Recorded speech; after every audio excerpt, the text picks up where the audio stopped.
Welcome to Top Table Gaming. This is a Middle-earth Top 5 video. Today I'm going to be talking about my top 5 beginners armies.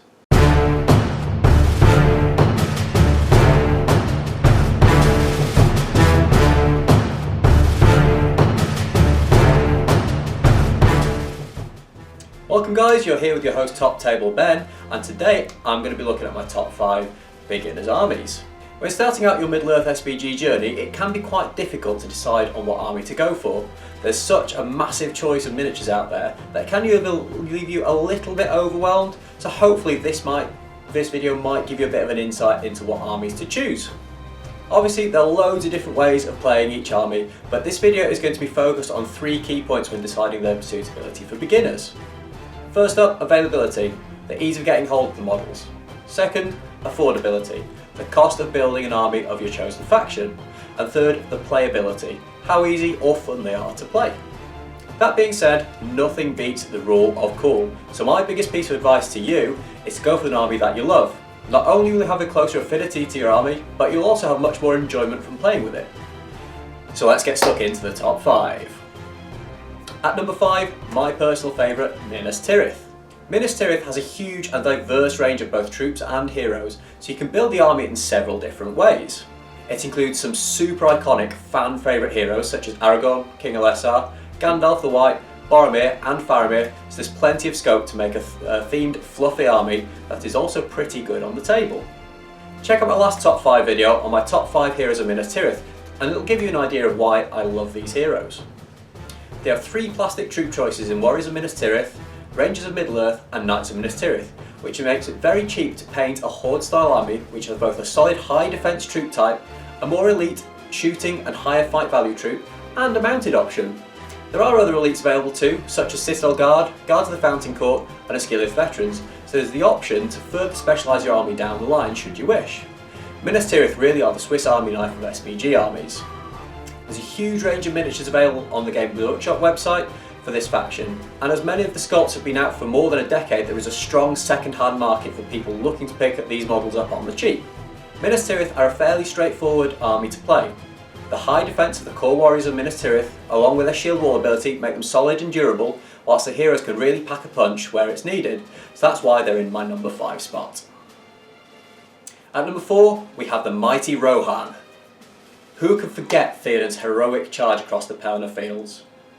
It's a super iconic scene from The Return of the King, and it's something I would all like to recreate on the tabletop. Fortunately, the Pelennor Fields box set allows you to do just this. It includes 12 Riders of Rohan, 12 Warriors of Rohan, and an awesome plastic sculpt of Theoden, which gives you a solid warband to start your Rohan army. You could add another hero such as Éomer, Gamling or Éowyn, along with some additional Riders of Rohan to really help flesh out your army and give you a solid army to start playing in bigger games. This army becomes super affordable if you have someone to split the Pelennor Fields box set with, so if you want to start a Rohan army, I'd highly recommend doing this.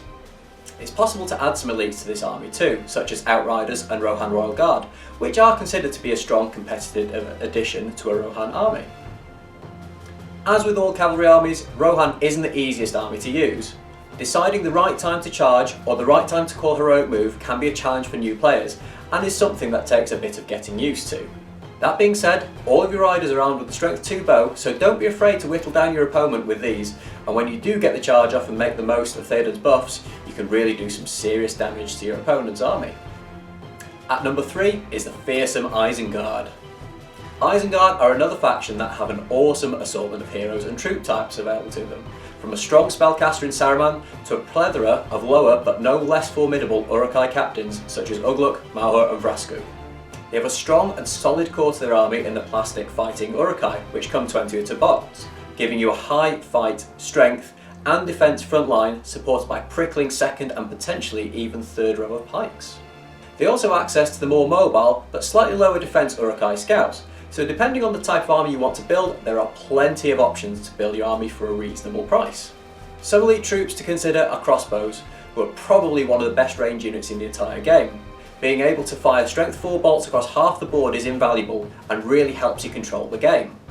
I know I personally owe quite a few wins to my crossbow warriors. Berserkers are another option. They have a solid 2 attacks at strength 4, however the nerf to their defence in the latest edition has made them a little bit less competitive. Overall, with their high fight, strength and defence, Isengard are a very versatile, hard-hitting and relatively forgiving army, which makes them great for those who are starting out on their SBG journey. At number 2, it's Mordor. Specifically, I'm going to talk about a Pelennor Fields theme army.